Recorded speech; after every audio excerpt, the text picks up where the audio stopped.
Abnormal molar mass of सामान्य अनुभार। चलिए, तो अब सामान्य अनुभार क्या होगा, इसको जरा हम लोग एक उदाहरण से समझें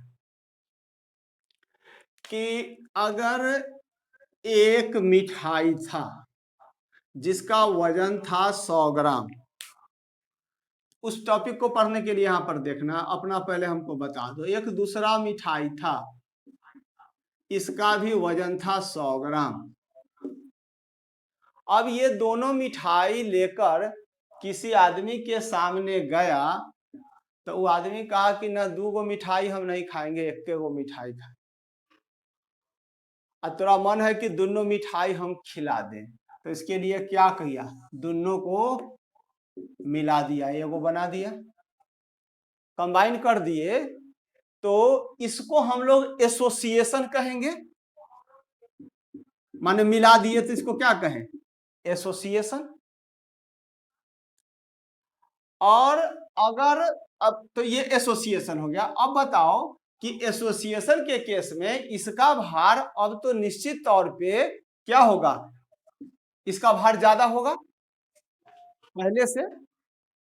अब हम लोग मान रहे थे एक कण का भार 100 ग्राम है, लेकिन अब एक कण का भार कितना हो जाएगा, 200 ग्राम। तो एसोसिएशन होगा तो अनुभार क्या हो जाएगा, बढ़ जाएगा। चलिए, अब दूसरा केस देखिए, हम एक मिठाई था। अब आप 2 मित्र के साथ कहीं पे पहुंच गए, एक तीसरे मित्र के पास, और उस मित्र के यहां एक ही मिठाई था। वो लाया देने आपको खाने के लिए, लेकिन है तो आप कई आदमी, 2 आदमी। अभी बेचारा इस मिठाई का क्या होगा, तोड़ देंगे आधा आधा। अब आधा आधा जब तोड़ दिए, तो अब आप खुद होशियार हैं यहाँ कि अगर पूछा जाए कि मिठाई का वजन था 100 ग्राम, अब जो आपको मिठाई खाने के लिए मिला वह कै ग्राम का, 50 ग्राम का। तो ये 50-50 ग्राम का जो हो गया, तो इस क्रिया को हम लोग क्या कहेंगे, डिसोसिएशन। डिसोसिएशन जोड़ दिए तो क्या हुआ, एसोसिएशन।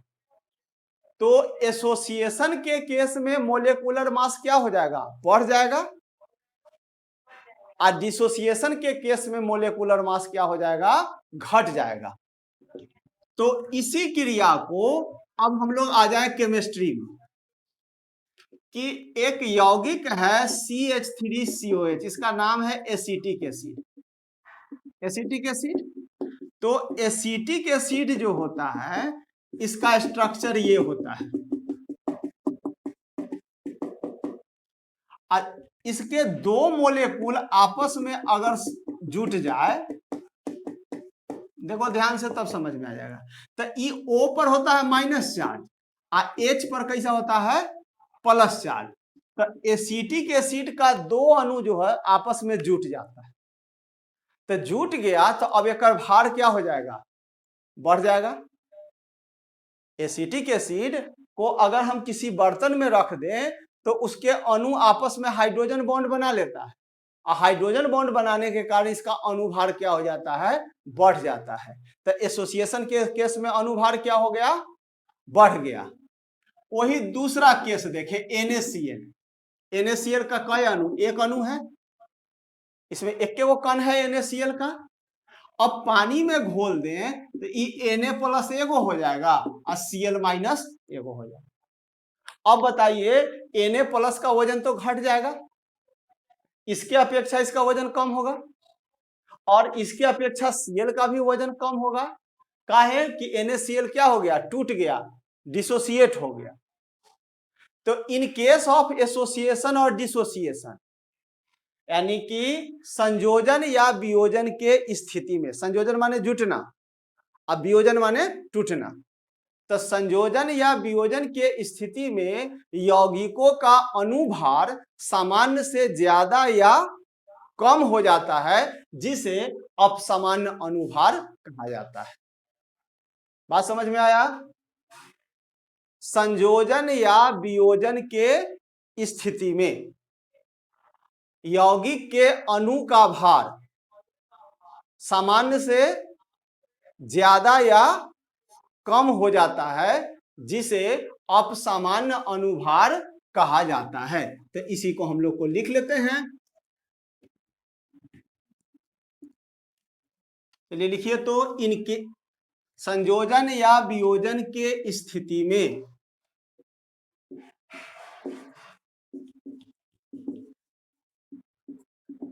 संयोजन या वियोजन के स्थिति में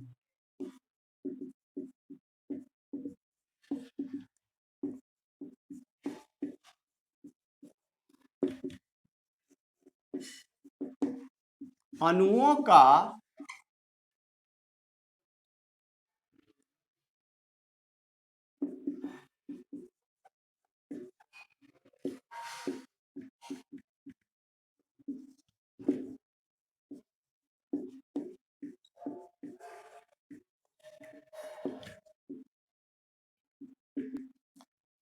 संयोजन या वियोजन के स्थिति में अणुओं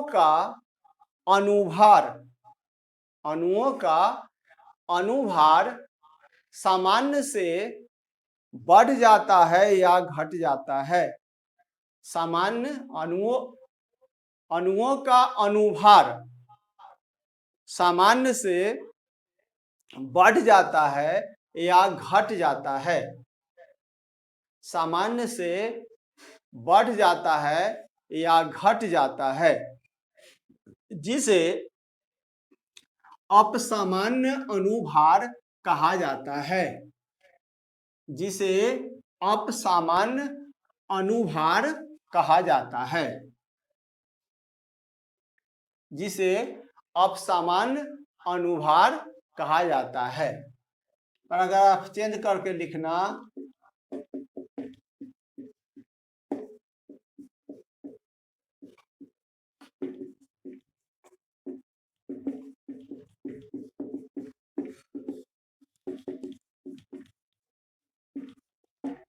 हाइड्रोजन बंधन के कारण एसिटिक एसिड का अनुभार बढ़ जाता है। एसिटिक एसिड का अनुभार बढ़ जाता है।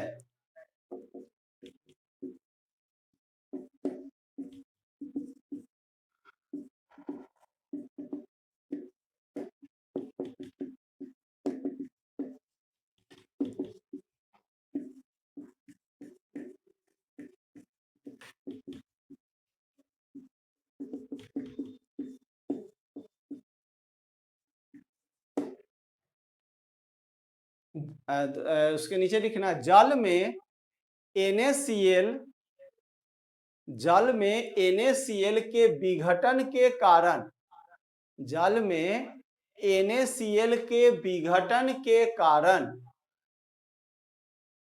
NaCl का भार कम हो जाता है। NaCl का भार कम हो जाता है।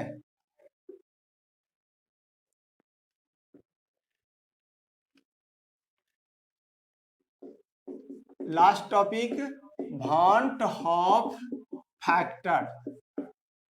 इसको भी हटा दिया गया है तुम्हारे सिलेबस से। एबनॉर्मल मोलर मास जो हम लोग देखे उसको भी हटा दिया गया है, और ये वॉन हॉफ फैक्टर भी हटा दिया गया है। बस 1 लाइन 2 लाइन का भी है, इसको देख ही लीजिए ताकि आपके दिमाग से कंफ्यूजन हटा हुआ रहेगा।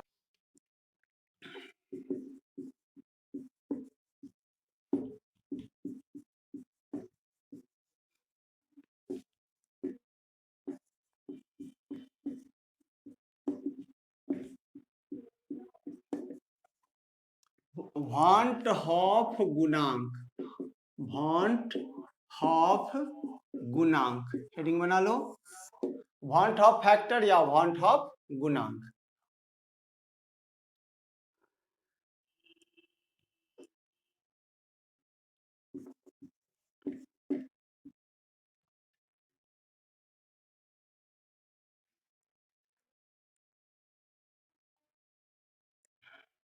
चलिए लिखे तो अपसामान्य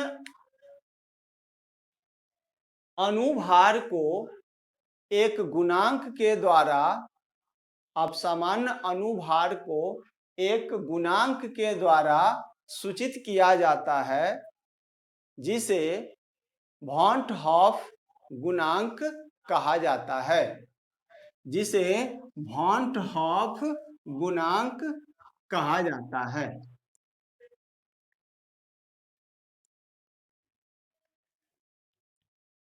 एक गुणांक से सूचित किया जाता है जिसे वॉन हॉफ गुणांक कहा जाता है। इसे आई से, आई स्मॉल वाला लिखना, इसे आई से सूचित किया जाता है, इसे आई से सूचित किया जाता है। अतः आई बराबर, आई कौन फैक्टर हुआ? वॉन हॉफ फैक्टर, माने जो बढ़ गया या घट गया जो एबनॉर्मल में, तो बढ़े तब चाहे घटे तब, दोनों को एक फैक्टर से, गुणांक से हम लोग सूचित करते हैं। और उस गुणांक को क्या चीज से सूचित कर रहे हैं? आई से। तो आई बराबर normal molar mass, normal molar mass को क्या चीज से डिवाइड कर देंगे? Abnormal molar mass. अब इसका मतलब आप समझ लीजिए, नॉर्मल मोलर मास बटे माने सामान्य अनुभार बटे आई बराबर सामान्य अनुभार बटे अपसामान्य अनुभार, लिख देते हैं सामान्य अनुभार बटे अपसामान्य अनुभार।